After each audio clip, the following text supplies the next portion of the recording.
certaines choses. J'ai appris beaucoup des Ivoiriens qui étaient opposés hier au président Gbagbo, mais qu'aujourd'hui, qui disent que Gbagbo est leur héros. Et ça, c'est vrai, Gbagbo est un héros. Gbagbo est un grand héros. Je n'ai pas les moyens aujourd'hui d'atteindre Gbagbo, je ne suis pas en Côte d'Ivoire. Si j'étais là, je serais venu le voir. Je serais allé voir Aïcha Kone, aller voir le président Gbagbo et lui exposer. Mais ceux qui vont regarder cette conférence, je m'adresse à vous personnellement. Il y a 2 gars dans l'entourage immédiat de Gbagbo qui me connaissent et que je connais et qui m'apprécient. Je vais parler de Franck Bamba. Bamba Franck, please, faites parvenir cette conférence à Franck Bamba. Please, faites parvenir cette conférence à Demba Traoré. Demba Traoré me connaît très bien. Je ne sais pas s'il a mon numéro encore, mais il m'appelait souvent. On s'est vu 2 ou 3 fois à Abidjan dans les années 2008 là-bas, je me rappelle. Mais ici, on était ensemble hier. On se connaît très bien. Donc, si vous pouvez faire parvenir cette conférence à ces 2 gars, pour que le président Gbagbo sache que ceux qui allaient faire du vacarme dans ces hôtels le regrettent amèrement aujourd'hui. Et pour cela, ils m'ont fait une citation de Gbagbo lui-même. Ils ont dit que Gbagbo a dit que Soro, Ibé, vous m'attaquez aujourd'hui. Est-ce que vous connaissez ce monsieur pour lequel vous faites ça? Et ils m'ont dit que à travers Soro, c'est à eux que Gbagbo s'est adressé aussi. Et ils ont aidé Alassane Dramane Ouattara sans savoir qui il était. Ils ne le connaissaient pas. Mais quand ils ont commencé à le connaître, il était trop tard. Et là, je vous cite maintenant l'anecdote que j'ai déjà citée. Une fois, quand il s'agissait de nommer Enza Camara comme délégué général de tous les États-Unis, ceux de New York, la grande majorité se trouve à New York, ils n'étaient pas d'accord. Ils ont loué quelques cars, quelques basses, des cars en français, des bus ici. Ils sont allés à Washington pour rencontrer Alassane. Ils le disent avec des larmes aujourd'hui, amertume.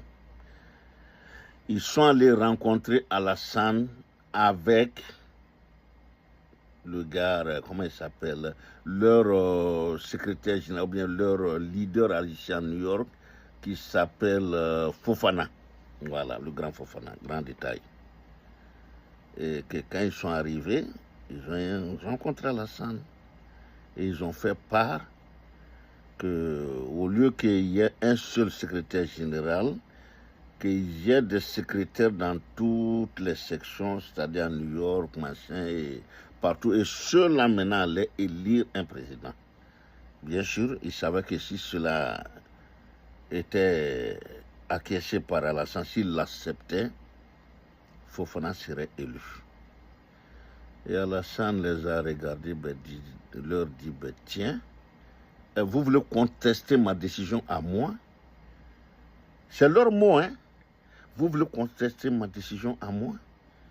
Allez-y, vous créez votre RDR, allez-y, créez votre parti. Si vous n'êtes pas d'accord avec ce que je dis, allez-y, créez votre parti. Voilà ce qu'ils m'ont dit, je n'étais pas là-bas.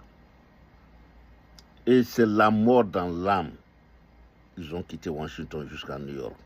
Et ils se sont dit quoi? Chacun était déçu. Et c'est à partir de ce jour qu'ils ont su qu'Alassane est un dictateur en devenir, un futur dictateur en devenir, quelqu'un avec lequel on ne peut pas discuter, on ne peut pas contester. La vérité commence à sortir. Les langues se délient. Ça, c'est le vendredi, comme il a dit. Le vendredi 20 juin. comme il a dit. Ceux qui me l'ont dit, j'ai 3 numéros comme preuve. Mais je tairai leur nom parce qu'ils me l'ont demandé. Et ils ont dit quoi? Sam, tu es téméraire. Nous avons lu, quand tu as été voir Djedje à Bunjali, cette témérité, nous ne l'avons pas. Ce courage-là, nous ne l'avons pas. Et aujourd'hui, on n'est pas capable de venir au grand jour. Si nous le faisons, nos familles risquent de nous renier. Et à deux de dire que lui-même aujourd'hui, ça fait maintenant 2 ans, sa famille est en train de lui demander pardon maintenant. Parce qu'il avait été menacé par sa famille et c'est lui qui envoie l'argent. Et il a coupé tout. Et aujourd'hui, c'est la famille qui lui demande pardon. Et ils me l'ont dit, ils ont peur de leurs familles respectives en Côte d'Ivoire. Ils ont peur aussi qu'est-ce qu'on va leur faire. Même ici à New York, c'est-à-dire vous dire le phénomène Alassane Dramane Ouattara, c'est la peur. C'est un monsieur qui gouverne par la peur, simplement par la peur. J'aime Gbagbo, j'adore Gbagbo, parce que Gbagbo n'a pas peur. C'est le seul gars en Côte d'Ivoire qui n'a pas peur d'Alassane.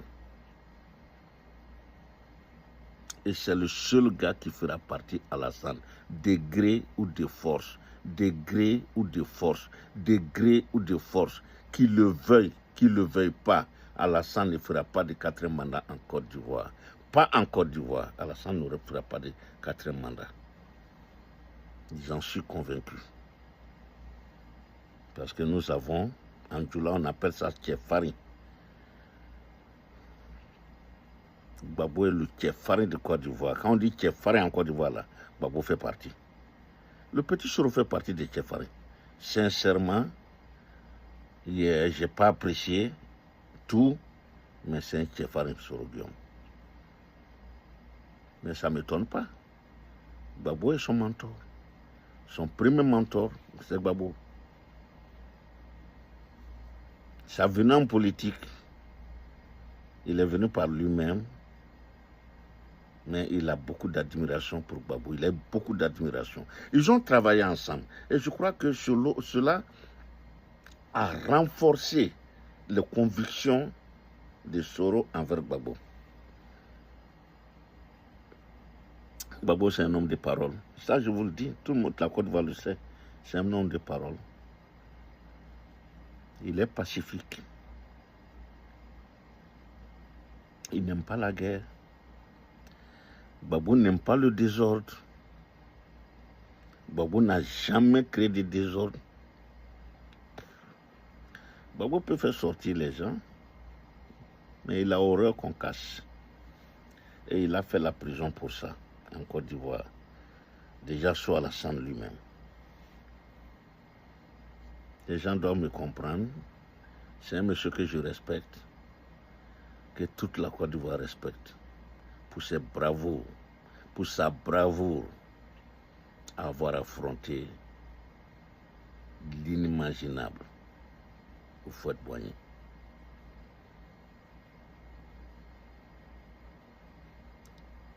Avoir affronté Bédié, les deux d'une manière très pacifique. Il est tellement brave qu'il s'est présenté seul contre Gueye et a remporté. C'est de ce gars que je vais parler. Donc Franck Bamba, Demba Traoré, dit au président qu'aujourd'hui, New York est à ses pieds. Je le dis, New York est à ses pieds aujourd'hui.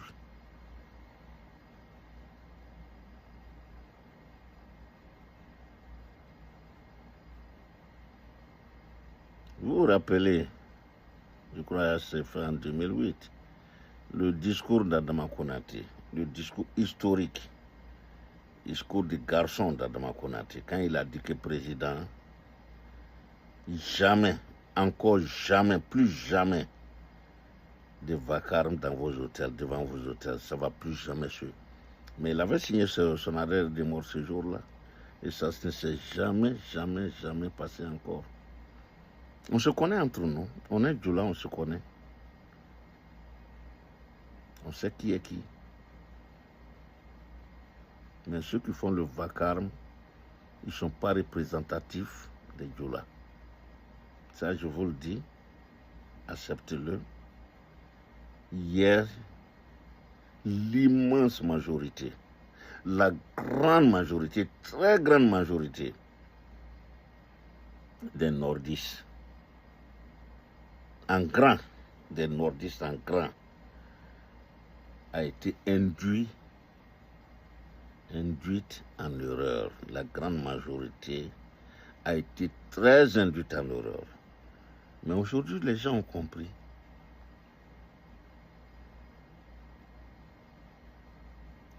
Ceux qu'on a appelés les Bushmanis, aujourd'hui, l'immense majorité des Bushmanis ont compris que ce n'est pas vrai. C'est vrai, il y avait une petite minorité hier qui soutenait le président Gbagbo, mais il y a des millions, majoritairement aujourd'hui, c'est les nordistes qui supportent Alassane. Le grand Ben Mauro, journaliste, a été l'un des précurseurs. Il a dit, vous ne connaissez pas Alassane, je le connais. Et c'est vrai, Ben Mauro connaissait Alassane. Il a pratiqué Alassane. Il y a des journalistes ivoiriens qui connaissent Alassane. Ali Koulibaly le connaît très bien. Mais Ali Koulibaly est un grand peureux. Il y a un autre qui partageait les journaux parlaient avec Ali Koulibaly dans le temps. J'oublie son nom. Je crois que c'est un Sénoufo. Et lui aussi connaît Alassane. Il le connaît très bien.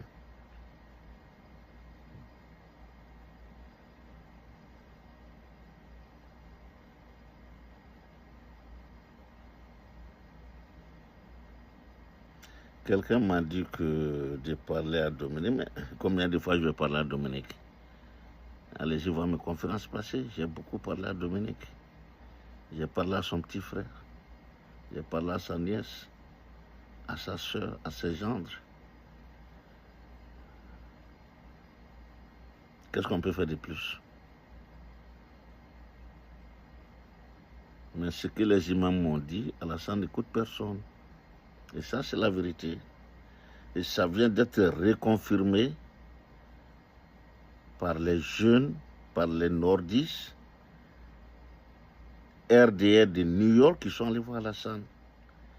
Et Alassane leur a dit d'aller former leur parti s'ils ne veulent pas l'écouter. Lui, on ne discute pas ses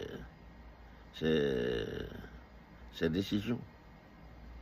Et aujourd'hui, je redis, quelqu'un qui m'a menacé dans les années 2008 à une des conférences d'Alassane, à la 124e rue, FIFA Avenue, Avenue 5, 5e Avenue.